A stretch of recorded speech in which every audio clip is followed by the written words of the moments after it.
సమాచార్ న్యూస్కి స్వాగతం. తెలంగాణ ప్రభుత్వం ప్రతిష్టాత్మకంగా చేపట్టిన డ్రగ్స్ రహిత తెలంగాణలో భాగంగా ఈరోజు మెదక్ జిల్లా నర్సాపూర్ నందు గల BVRIT ఇంజనీరింగ్ కాలేజీలో డి ఉదయ్ కుమార్ రెడ్డి ఎస్పీ మెదక్ ఆదేశాల మేరకు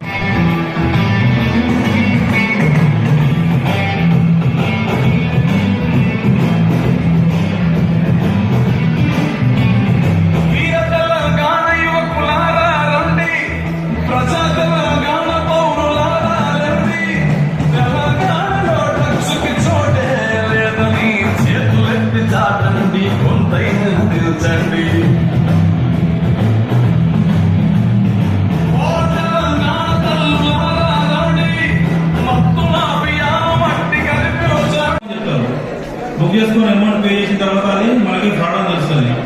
తర్వాత మనకి అన్నోన్ పర్సన్స్ కాల్ చేసి మీరు ATM బ్లాక్ అయిందని కానీ ఆధార్ కార్డు సంబంధించి కానీ ఇట్లా నానా రకాలుగా సైబర్ క్రైమ్ అనేది ఈ విధంగా చెప్పకుండా అనేక విధాలుగా ఉంటున్నది. నిన్నగాక మనకు కూడా మన గ్రూప్లోనే ఒక ఎడ్యుకేటెడ్ పర్సన్ 50 lakhs పోగొట్టుకున్నాడు ఈ సైబర్ క్రైమ్ లో.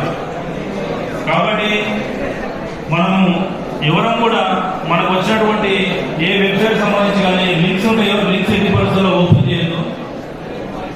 లింక్స్ ఓపెన్ చేస్తే మనం OTP చెప్పకుండా కూడా మన యొక్క డాటా వాళ్ళ దేశం నాశనంగా వాళ్ళ దేశం పక్కకు పెట్టి మన దేశానికి ఈ డ్రగ్స్ ని ఇంజెక్ట్ చేసి మన యూత్ ని డ్యామేజ్ చేయాలని చూస్తున్నారు. అందులో కొంత సఫలం కూడా అయ్యారు. పంజాబ్ రాష్ట్రం ప్రజెంట్ ఎంతో గొప్పగా యువకులు మనం గేమ్స్ నేషనల్ మన ఏదైనా స్పోర్ట్స్ కానీ గేమ్స్ చూస్తే మనం పంజాబ్ చూసి భయపడేది. పంజాబ్ అంత బలవంతులుగా ఉండే పంజాబ్ రాష్ట్రం ఈరోజు యూత్ అక్రమ రవాణా మరియు దుర్వినియోగంపై జరుగుతున్న పోరాటంలో క్రియాశీల భాగస్వామిని అవుతానని,